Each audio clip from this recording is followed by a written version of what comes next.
Chichen ইটজার pyramid দেখা শেষ করে আমরা এখন এসে পৌঁছেছি সেনোটে দেখতে।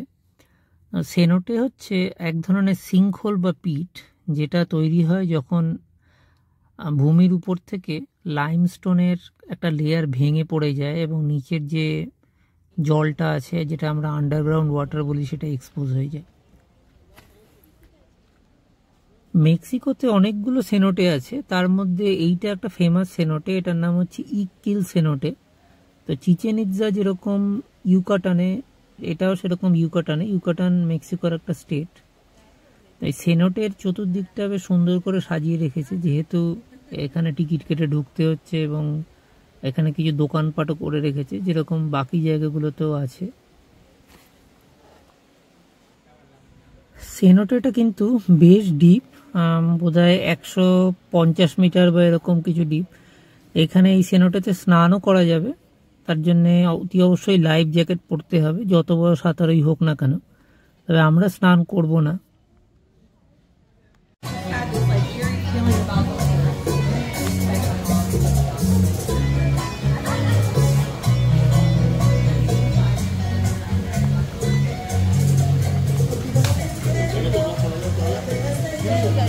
টয়লেট এদিকে নাকি? হ্যাঁ।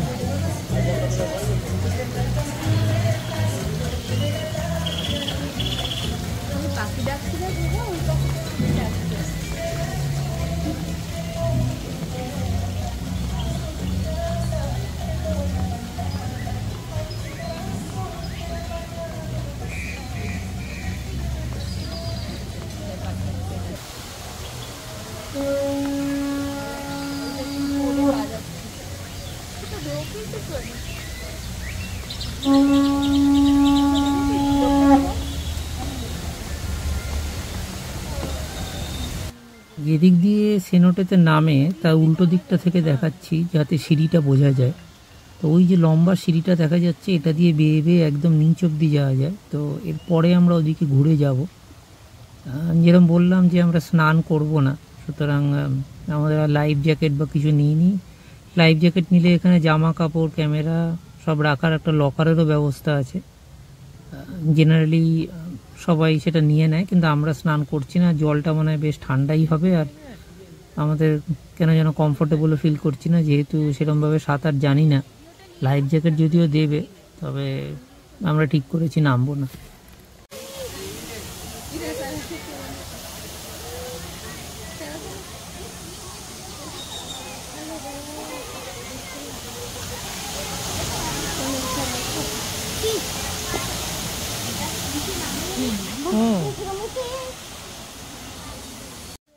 এক ঝলক দেখলাম নামার মুখটা থেকে, এবার নিচে নামা যাক আস্তে আস্তে। সিঁড়িগুলোয় জল আছে, একটু পিছলও আছে, তো সাবধানে নামতে হবে। এখানে নোটিশে লিখেই রেখেছে যে স্লিপারি ফ্লোর, যদিও স্প্যানিশে লিখেছে, ছবিটা দেখে জাস্ট বুঝতে পারলাম। অলরেডি বেশ কিছু লোককে দেখতে পাচ্ছি নিচে নেমে সাঁতার কাটছে, আর উপর থেকে ক্রমাগত জলও পড়ে চলেছে।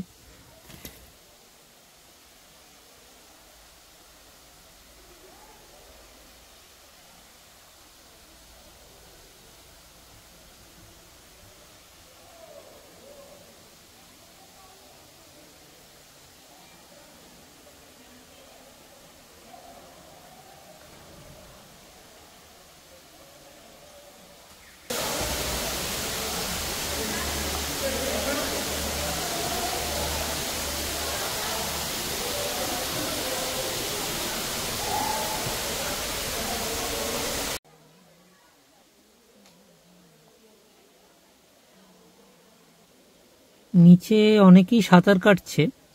সাঁতার কাটছে বললে ভুল হবে, ভাসছে বলাটাই ঠিক, বা যেটা ব্যাক স্ট্রোক বলে ওরম টাইপের আর কি। বডিটাকে জাস্ট ভাসিয়ে রেখেছে। এই যে নিচে যে সিঁড়িটা চলে গেছে, এই সিঁড়িটা দিয়ে কিন্তু যারা শুধু ওখানে সাঁতার কাটবে তাদেরই যেতে দিচ্ছে, এবং লাইফ জ্যাকেট না পরা থাকলে কাউকে নামতেও দিচ্ছে না। তো আমরা একটু নামার চেষ্টা করেছিলাম, খানিকটা গেলাম ছবি তোলার জন্যে।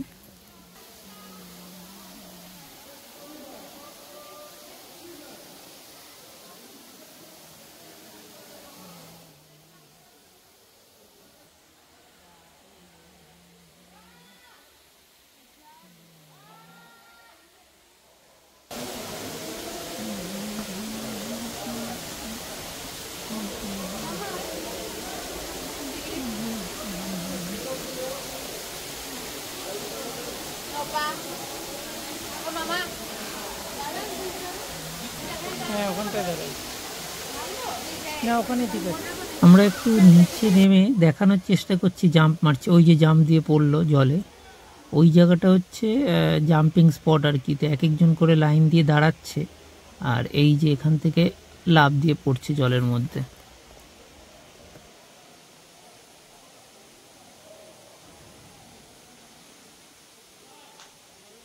এটা সেনোটের ভিতর থেকে উপরের ভিউটা কেমন লাগছে দেখাচ্ছি। তো উপর থেকে যে জলটা আছে সেটা এখানে গড়িয়ে পড়ছে, তো সেটা একটা ঝর্ণার মতো দেখতে লাগে। সেনোটে দেখে আমরা ভিজিট করতে এলাম ভ্যালাডোলিড নামক একটি শহর। তো 1500 শতাব্দী থেকে এখানে মানুষের বসবাস। ভ্যালাডোলিড স্পেনের একসময়ের ক্যাপিটাল ছিল, সেটার নামকরণ অনুসারেই এখানে এই শহরটার নামও দেওয়া হয়েছিল ভ্যালাডোলিড, যেহেতু এখানে স্প্যানিশ সেটেলমেন্ট ছিল এবং স্প্যানিশরাই এখানে রাজত্ব করত। তো এখানে বেশ কিছু পুরনো বিল্ডিং আছে।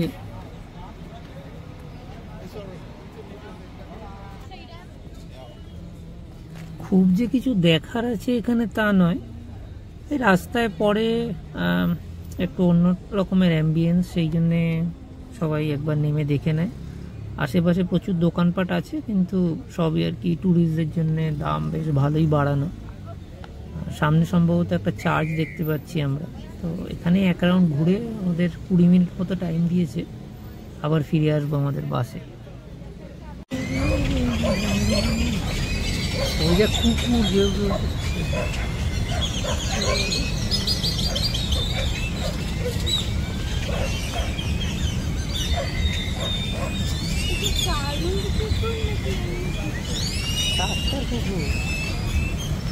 ইন্ডিয়াতে থাকে ঘেউ ঘেউ করে সেরকম।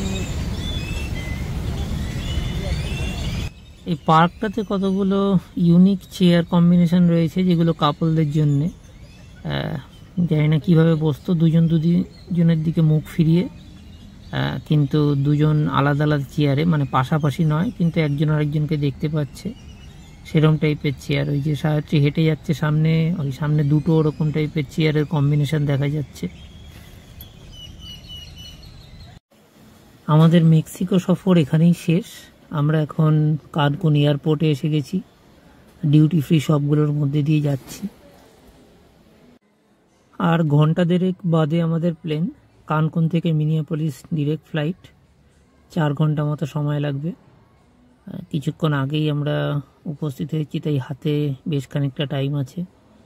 ওই বোর্ডে দেখে নিলাম ট্রেনের টাইম, অন টাইমই আছে ফ্লাইট। এখন যাই কিছুক্ষণ রিল্যাক্স করি, আবার পরে অন্য কোনো ভিডিওতে দেখা হবে সকলের সাথে, অন্য কোনো দেশে বা অন্য কোনো জায়গায়। সকলে ভালো থাকবেন আর আমাদের সাথে থাকবেন। আমার দেশ বিদেশ ঘোরার খুব শখ। শখ কোনো তুচ্ছ করার বিষয় না স্যার। মানুষের বাসে কয়দিন, ফট করে একদিন আজরাইল এসে বলবে চল বেটা যাই। শখই যদি মেটাতে না পারলাম, তাহলে মানুষ হয়ে জন্মে আর কি লাভ।